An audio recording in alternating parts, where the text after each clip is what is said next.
Home Guard Singi duty allowance KAKTHANABA Ministry of Home Affairs na Supreme Court review petition ama THARIBA si Manipur Home Guard Employees Welfare Association MSGEWA na Chap Chana Thengnagani HAINA Association asigi President YANGLEM MANGI na PHONGDORAKLI hiram asigi matang na ngasi luang sangbam mayai lekai da leiba association asigi office ta pangthokpa paugi mifam amada MANGI na hai Home Guard personnel singi duty allowance asi police personnel singa managadabani HAINA kumjali singani taramanga da Supreme Court na rai ama piki Hariba Supreme Court ki rai asi review taunaba Government of India ki Home Secretary Ajevalana chahi asigi January tang 23 da state amade Union Territory khudingma ke Chief Secretary Singna Supreme Court da petition amamam file taunaba khangalaki Hariba review petition asi Government of India ki maikadagi su Supreme Court ta thakre Cherak asida MSGEWA na cheksin thorang lokhat poina haukiba tang taramapanda Supreme Court da caveat petition ama file tawkre petition aduda palliba wafam de kadigumba Manipur government na Supreme Court na traga Manipur High Court ta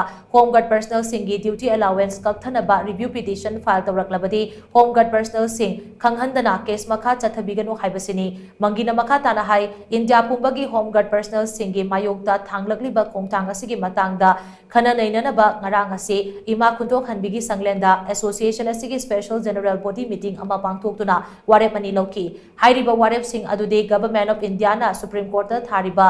review petition asi Chap Chana Thengnagani maduda changadaba sanfam sing association asigi member singna angamba thakta khaiganaba loinana special general body meeting na lauriba warep sing asi mari lainaba authority da khangan ba haibasini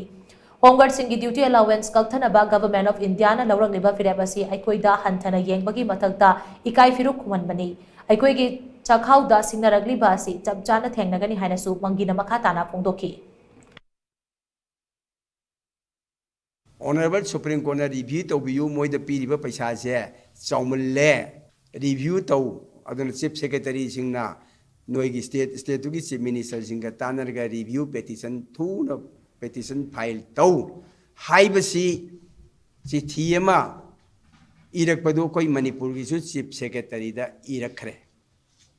maduna maram oidana Home Guard puna magta yamna tension leire Bharat pumbagi di woi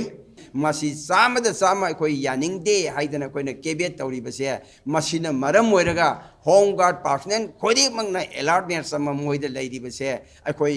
pi khiba tolo basidagi sikiyama bhawa ne basa tara bhaw katharaga koi madu pi na ba thorang torpada koi su mi amoina as a human being